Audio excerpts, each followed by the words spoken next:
भारत का भौतिक स्वरूप।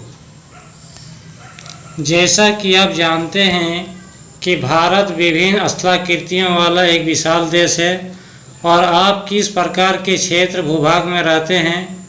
यदि आप मैदानी क्षेत्र में रहते हैं तो आप वहां के दूर तक फैले विशाल मैदानों से परिचित होंगे और यदि पर्वतीय क्षेत्र में के निवासी हैं तो आप पर्वतीय ढलानों और घाटियों से भली भांति परिचित होंगे। तो वास्तव में हमारे देश में हर प्रकार की भू आकृतियाँ पाई जाती है, जैसे पर्वत, मैदान, मरुस्थल, पठार तथा द्वीप समूह। तो छात्रों, ये दिखाया गया है भारत का मैप में जो है हिमालय पर्वत है। तो छात्रों, ये देखिए, ये भारत की जो है उत्तर दिशा में हिमालय पर्वत है, जो भूरा कलर का दिखाया गया है, ब्राउन कलर का।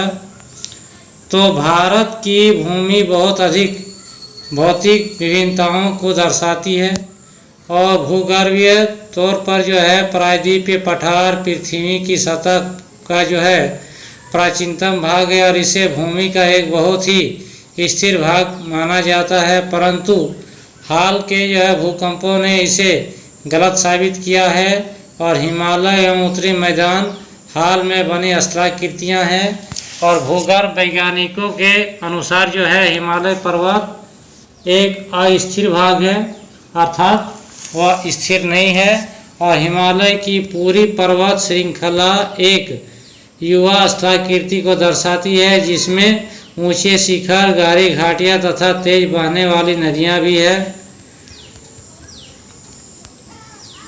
तो उत्तरी मैदान जो है जलोढ़ निक्षेपों से बने हैं और प्रायद्वीपीय पठार जो है आग्नेय तथा रूपांतरित शैलों वाली कम ऊंची पहाड़ियाँ एवं चोटियाँ जो है चौड़ी घाटियों से बना है। तो छात्रों, ये देखिए, मुख्य भौगोलिक वितरण भारत का जो है भौतिक आकृति को 6 भागों में बांटा गया है। पहला है हिमालय पर्वत श्रृंखला, दूसरा है उत्तरी मैदान, तीसरा है प्रायद्वीपीय पठार, चौथा में है भारतीय मरुस्थल जो राजस्थान में है, पांचवा में है तटीय मैदान और छठा में है द्वीप समूह जो अंडमान और निकोबार द्वीप समूह भारत का है। तो पहले में आते हैं, पहला पॉइंट में हिमालय पर्वत।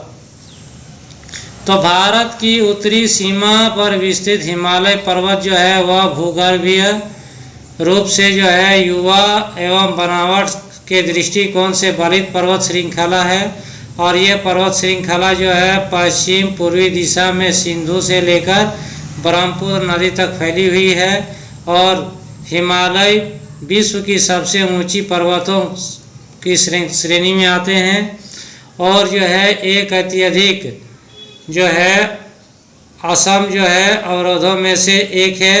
ये जो है 2400 किलोमीटर की लंबाई में फैले एक अर्धवृत्त का निर्माण करते हैं और इसकी चौड़ाई कश्मीर में 400 किलोमीटर एवं अरुणाचल प्रदेश में 150 किलोमीटर है। तो पश्चिमी भाग की अपेक्षा पूर्वी भाग की ऊंचाइयों में अधिक विविधता पाई जाती है और अपने पूरे देशांतरीय विस्तार में के साथ जो है हिमालय को 3 भागों में बांट सकते हैं और इस श्रृंखलाओं के बीच जो है बहुत अधिक संख्या में जो है घाटियां पाई जाती है और सबसे उत्तरी भाग में स्थित जो है श्रृंखला को महान या आंतरिक हिमालय या हिमाद्री कहते हैं और यह सबसे अधिक सतत श्रृंखला है, जिसमें 6000 मीटर की औसत ऊंचाई वाले सर्वाधिक ऊंचे शिखर है और इसमें हिमालय के सभी मुख्य शिखर है जो इस चित्र में दिखाया गया है। ये देखिए, हिमालय का सबसे ऊंचा शिखर जो है वो ये है माउंट एवरेस्ट जो नेपाल देश में है। तो माउंट एवरेस्ट की ऊंचाई जो है 8848 मीटर है। इसके बाद दूसरा जो है हिमालय पर्वत का ऊंचा चोटी है वो ये है कंचनजुंगा जो भारत में स्थित है, जो 8598 मीटर है। इसी प्रकार जो है मकालू जो नेपाल में स्थित है। इसके बाद है धौलागिरी, ये भी नेपाल में जो है ये ऊंचा शिखर है। इसके बाद है नागा पर्वत जो भारत में स्थित है, अन्नपूर्णा नेपाल में है, नंदा देवी भारत में स्थित है, कोमेट जो है भारत में है, नामचा बरवा भारत में है और इसके बाद है गुरुला मदनता ये नेपाल में स्थित है। तो इस प्रकार ये सब हिमालय की ऊंची चोटियां हैं। तो छात्रों, महान हिमालय के वलय की प्रकृति असममित है और हिमालय के इस भाग को क्रोड ग्रेनाइट का बना है। यह जो है श्रृंखला हमेशा बर्फ से ढकी रहती है तथा इसे बहुत सी हिमानियों का जो है प्रवाह होती है। हिमानियों का मतलब होता है हिम नदियाँ। तो हिमाद्री के दक्षिण में स्थित श्रृंखला सबसे अधिक जो है असम में है और हिमाचल एवं निम्न हिमालय के नाम से जानी जाती है। तो इस श्रृंखलाओं का निर्माण जो है मुख्यतः अत्यधिक संपीड़ित तथा परिवर्तित शैलों से जो बना हुआ है और इसकी ऊंचाई जो है 3700 मीटर से लेकर 4500 मीटर के बीच में जो है औसत ऊंचाई जो है 50 किलोमीटर है। जबकि पीर पंजाब श्रृंखला सबसे लंबी तथा सबसे महत्वपूर्ण श्रृंखला है। धौलाधर एवं महाभारत श्रृंखलाएं भी महत्वपूर्ण हैं और इसी श्रृंखला में कश्मीर की घाटी तथा हिमाचल के जो है कांगड़ा एवं कुल्लू की घाटियां भी स्थित है। तो इस क्षेत्र को जो है पहाड़ी नगरों के लिए भी जाना जाता है। तो छात्रों, हिमालय की सबसे बाहरी श्रृंखला को शिवालिक कहा जाता है और शिवालिक की चौड़ाई जो है 10 से 50 किलोमीटर तथा ऊंचाई जो है 900 से 1100 मीटर के बीच में है। और ये श्रृंखला उत्तर में स्थित मुख्य हिमालय की श्रृंखलाओं से जो है नदियां द्वारा लाई गई असंपीड़ित अवसादों से बनी हैं और ये घाटियां बजरी तथा जलोढ़ मिट्टी की मोटी परत से ढकी हुई है। तो निम्न हिमालय जो है तथा शिवालिक के बीच जो है स्थिर लंबवत घाटी को दून के नाम से जाना जाता है। तो इस प्रकार जो है कुछ देखिए, कुछ प्रसिद्ध दून है, जैसे हो गया देहरादून, कोटली दून और पाटली दून जो है। छात्रों, ये देखिए भारत के कुछ जो है उच्चावचों को दिखाया गया है। इसमें नदियाँ भी है, कुछ पहाड़ भी है, पठार भी है। ये देखिए छोटा नागपुर का पठार जो झारखंड में है। भारत के मध्य में है मालावा का पठार जो मध्य प्रदेश में पड़ता है। इसके बाद भारत के दक्षिण में है दक्कन का पठार। इसके बाद जो है ये है हिमालय पर्वत जो बर्फ से ढका हुआ है। तो इस उत्तर दक्षिण के अतिरिक्त हिमालय को पश्चिम से पूर्व तक स्थित क्षेत्रों के आधार पर भी जो है विभाजित किया गया है और इन वर्गीकरणों को नदी घाटियों की सीमा के आधार पर किया गया है। उदाहरण के लिए सतलुज एवं सिंधु नदी के बीच जो है स्थित हिमालय के भाग को जो पंजाब हिमालय के नाम से भी जाना जाता है, लेकिन पश्चिम से पूर्व तक जो है क्रम के अनुसार इसे कश्मीर तथा हिमाचल हिमालय के नाम से भी जाना जाता है। सतलुज नदी तथा काली नदी के बीच जो है स्थित हिमालय के भाग को कुमाऊं हिमालय के नाम से भी जाना जाता है। काली तथा तीस्ता नदी जो है नेपाल में स्थित है हिमालय का, एवं तीस्ता नदी जो है दिहांग नदियाँ जो है असम हिमालय का सीमांकन करती है। और हिमालय के कुछ क्षेत्रीय नाम का भी पता कीजिए। ये देखिए ब्रह्मपुत्र हिमालय की सबसे पूर्वी सीमा में बहती है। दिहांग महाखड़ गार्ज के बाद जो हिमालय के दक्षिण की ओर एक तीखा मोड़ बनाती है और ये जो है भारत की पूर्वी सीमा की ओर जो है बहती है, सात तक फैला हुआ है। इसे पूर्वांचल या पूर्वी पहाड़ी तथा पर्वत श्रृंखलाओं के नाम से जाना जाता है। ये पहाड़ी जो है उत्तर पूर्वी राज्यों से होकर गुजरती है तथा मजबूत बलुआ पत्थरों जो अवसादों से होती है उससे बनी है। ये घने जंगलों से ढकी है और तथा अधिकतर भाग जो है समांतर श्रृंखलाओं एवं घाटियों के रूप में फैली है। पूर्वांचल में जो है पटकाई, नागा पर्वत, मिजो तथा मणिपुर पहाड़ियाँ भी शामिल है। छात्रों, इसके बाद आते हैं भारत के उत्तरी मैदान। तो उत्तरी मैदान जो है तीन प्रमुख नदी प्रणाली जैसे हो गया सिंधु नदी, गंगा नदी और ब्रह्मपुत्र नदियों तथा इसकी सहायक नदियों से बना है। तो गंगा नदी का बहुत सारा सहायक नदी है, सोन नदी, गंडक नदी, कोसी नदी, ये सब आप लोग आगे भी जानेंगे। तो ये मैदान जो है जलोढ़ मृदा से बनी है। तो नदियों द्वारा बहाकर जो है अधिकतर जलोढ़ मिट्टी ही लाई जाती है। तो लाखों वर्षों में हिमालय के गिरिपाद में स्थित बहुत बड़े बेसिन द्रोणी में जलोढ़ों का निक्षेप हुआ, जिसे जिससे हम जो उपजाऊ मैदान का निर्माण हुआ और इसका विस्तार जो है 7 लाख वर्ग किलोमीटर क्षेत्र तक फैला हुआ है। यह मैदान जो लगभग 2400 किलोमीटर लंबा एवं 240 से 320 किलोमीटर चौड़ा है। यह सघन जनसंख्या वाला भौगोलिक क्षेत्र है और समृद्ध मृदा आवरण, पर्याप्त पानी की उपलब्धता एवं अनुकूल जलवायु के कारण कृषि के दृष्टि से यह भारत का जो अत्यधिक उत्पादक क्षेत्र है। तो छात्रों, हम जानते हैं कि अधिकतर अनाज उत्पादन जो होता है वह भारत के उत्तरी मैदानी क्षेत्र में ही होती है। तो उत्तरी पर्वतों से आने वाली नदियां जो है निक्षेपण कार्य में जो है लगी है और नदी के निचले भागों में ढाल कम होने के कारण नदी की गति कम हो जाती है, नदी के बहाव कम हो जाती है, जिसके परिणाम स्वरूप नदी जो है द्वीपों का भी निर्माण होता है। तो ये जो है ये नदियाँ अपने निचले भाग में गाद एकत्र हो जाते हैं, जिसके कारण बहुत सी धाराएं जो है बढ़ जाती है। इन धाराओं को वितरिकाएँ कहा जाता है। छात्रों, तो उत्तरी मैदानों को मोटे तौर पर जो है 3 उपपर्वों में विभाजित किया गया है। उत्तरी मैदान के पश्चिमी भाग को पंजाब का मैदान कहा जाता है और सिंधु तथा इसकी जो है सहायक नदियां जो है उसके द्वारा बनाए गए इस मैदान का बहुत बड़ा भाग जो है पाकिस्तान में स्थित है। तो सिंधु तथा इसकी सहायक नदियां झेलम, चेनाब, रावी, ब्यास तथा सतलुज नदी जो है ये सब नदियां जो है हिमालय से निकलती है, लेकिन ये सब नदियां जो है सिंधु नदी में मिलती है, इसीलिए ये सब नदियां जो है सिंधु नदी का सहायक नदी कहा जाता है।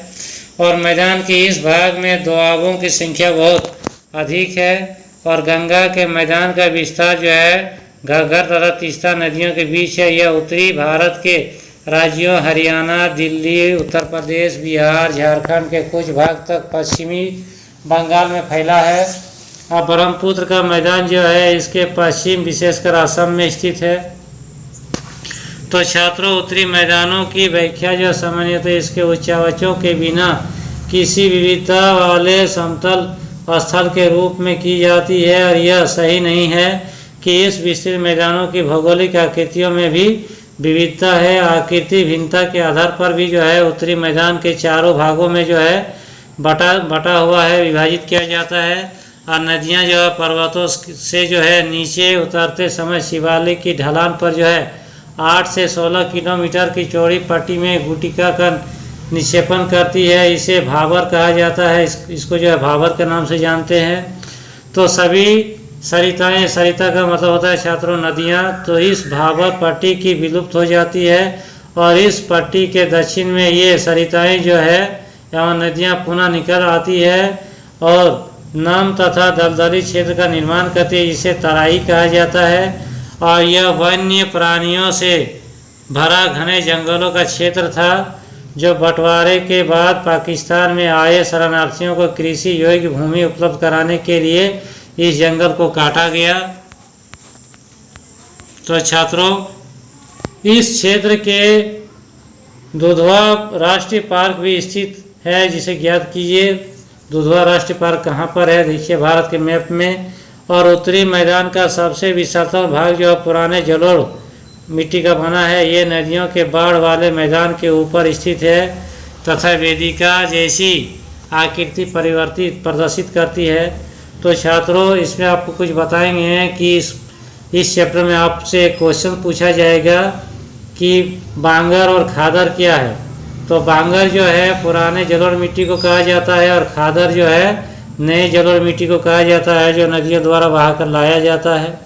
तो छात्रों, इस भाग को भांगर के नाम से भी जाना जाता है और इस क्षेत्र की मृदा को चूनेदार निक्षेप पाए जाते हैं, जिसे स्थानीय भाषा में कंकड़ कहा जाता है। और बाढ़ वाले मैदानों के नए तथा युवा निक्षेपों को खादर कहा जाता है।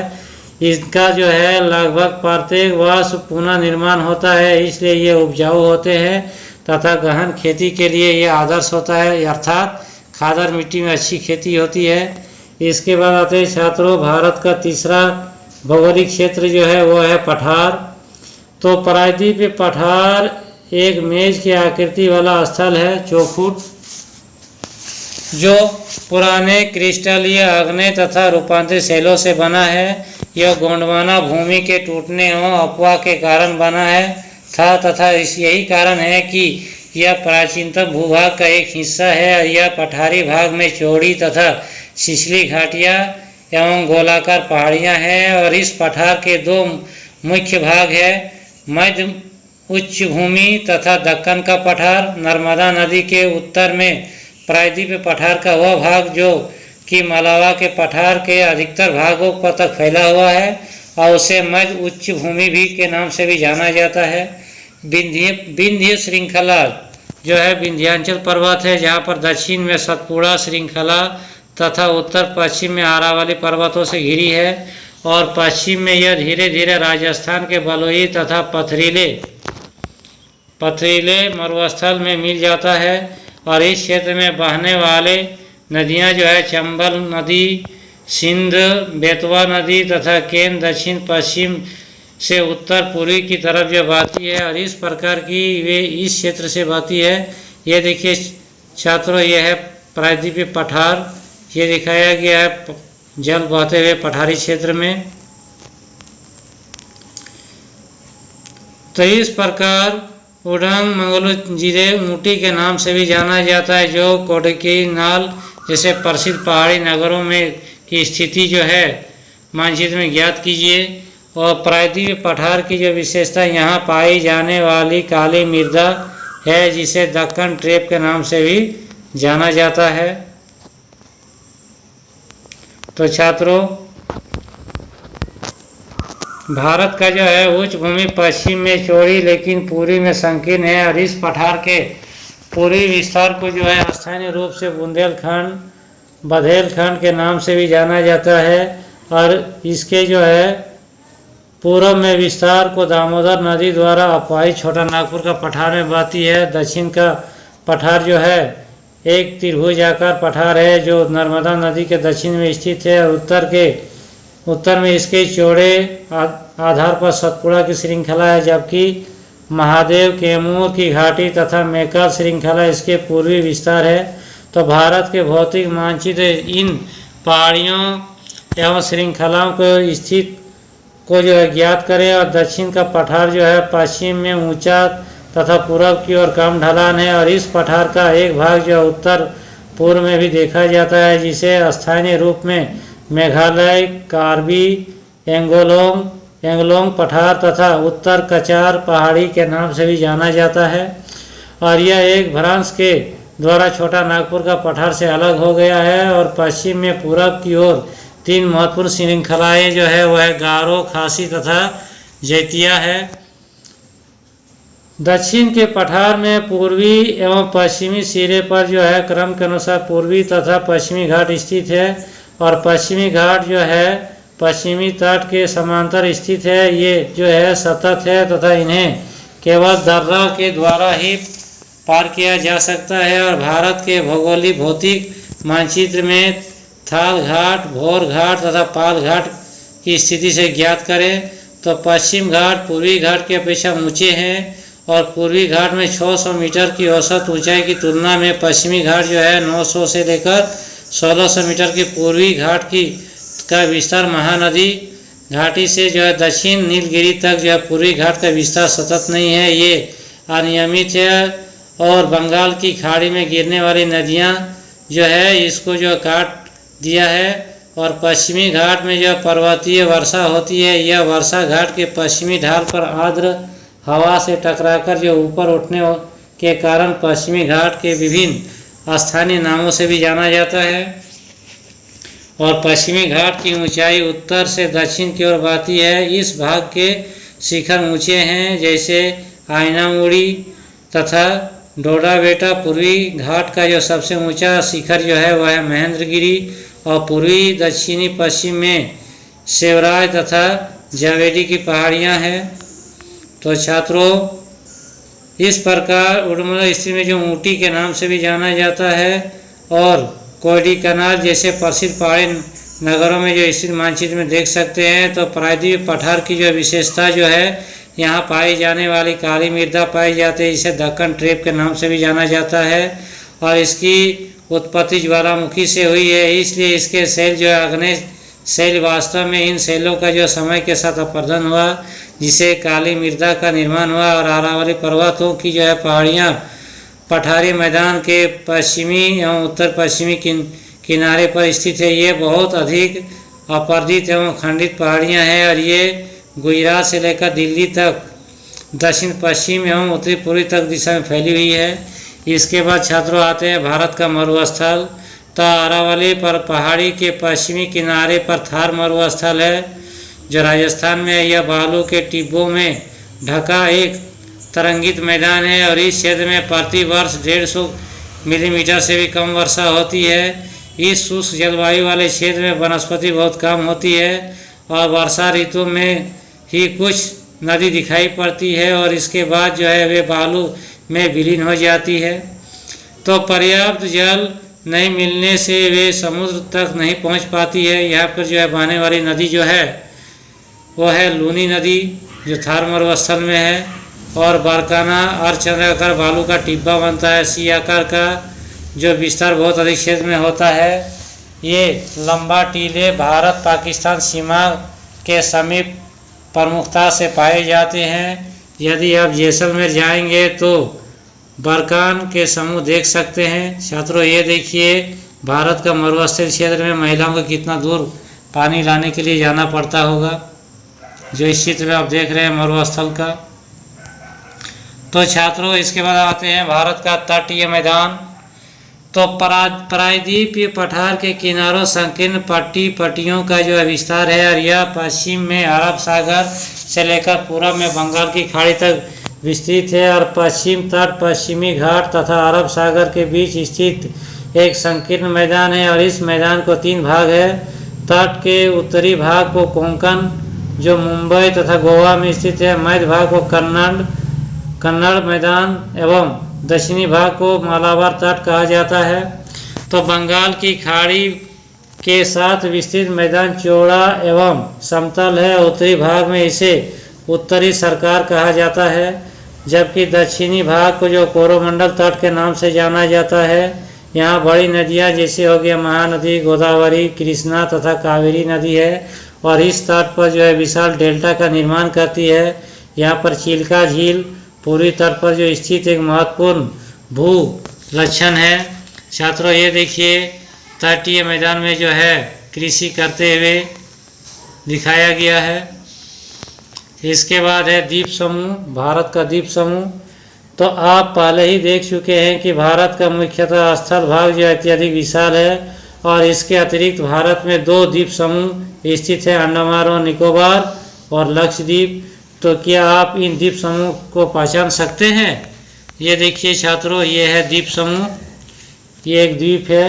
तो केरल के मालाबार तट के पास जो है स्थित लक्षद्वीप की स्थिति को ज्ञात कीजिए और द्वीपों का यह समूह छोटे प्रवाल द्वीपों से बना है। पहले इसको जो है लकाद्वीप, मिनिकॉय कहा जाता था तथा एनिम द्वीप के नाम से भी जाना जाता था। 1973 में इसका नाम लक्षद्वीप रखा गया और यह 32 वर्ग किलोमीटर छोटे से क्षेत्र में फैला है।